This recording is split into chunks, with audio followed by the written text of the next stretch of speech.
Good morning, guys. How you guys doing? This brother Mike back with the thought of the day for January 2nd, 2023.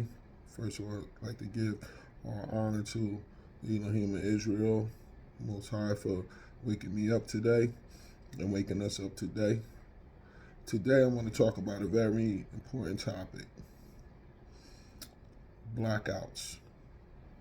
On Friday, my guy, B. McFly, the motivational speaker from Philly, he also does a lot of speaking about recovery, posted a post about, which talked about Tory Lanez.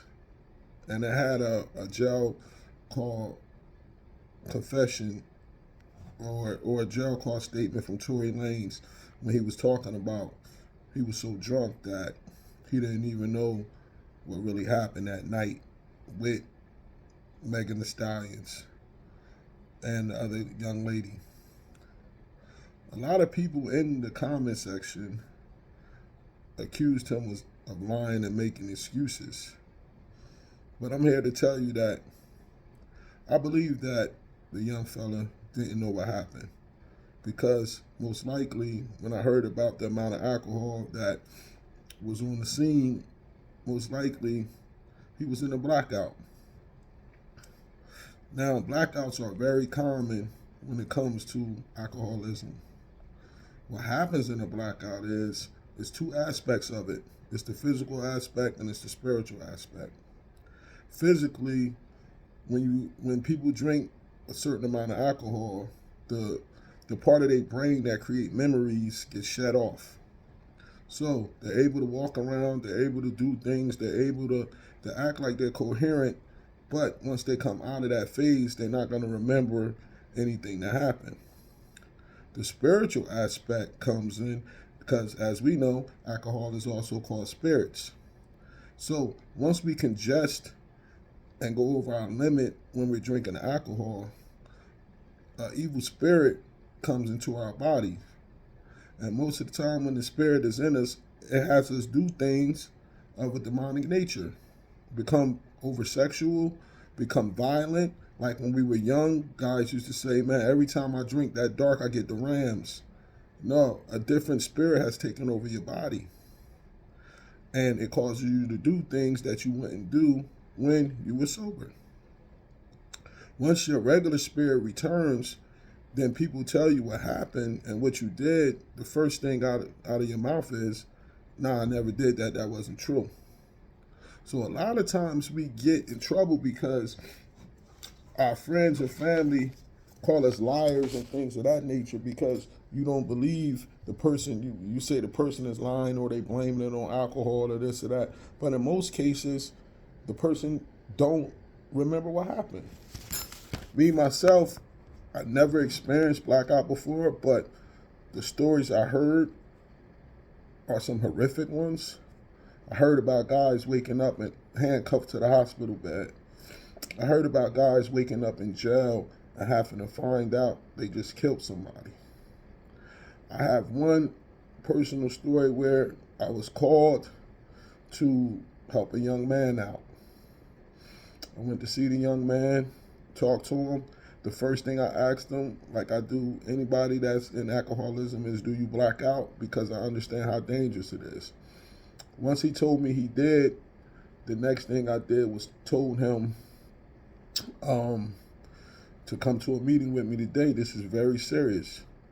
I said, pick you up at 4 o'clock, and I left him a big book to read. Around 3:30, I got a call. The young fella told me, nah, this is not for me. I'm not coming to the meeting. And I'm taught that I have to respect that. But 2 months later, the young fella was dead in a head-on collision. It touched my heart because I wanted him to really understand how scary the situation is.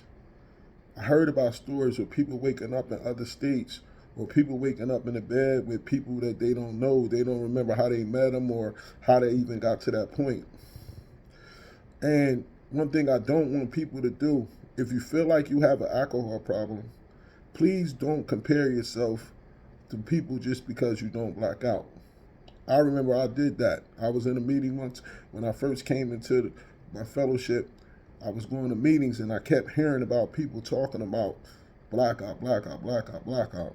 And I was like, I never experienced that. So I was in a meeting one time and I took out my phone and I remember going on Google and typing in, does every alcoholic have to black out?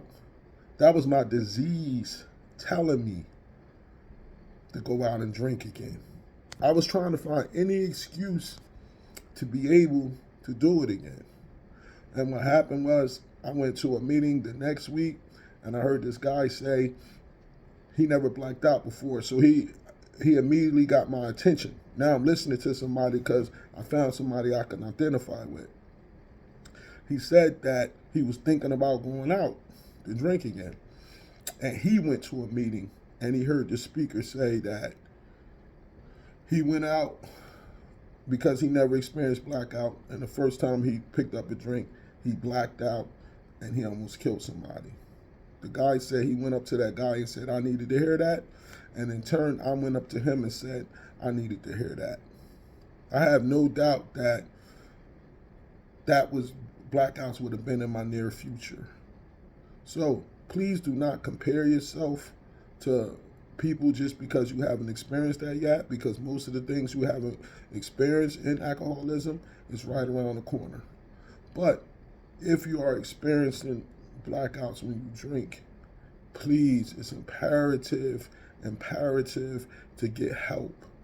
Because even in this Tory Lane situation, that still doesn't mean he did it. It just means that since he was in blackout, he can't defend himself because he don't know what happened. It's a very, very dangerous situation. So you guys take heed to it. And thanks B. McFly for putting up that post and having that dialogue. And shalom, guys. I'll talk to you guys later. Peace.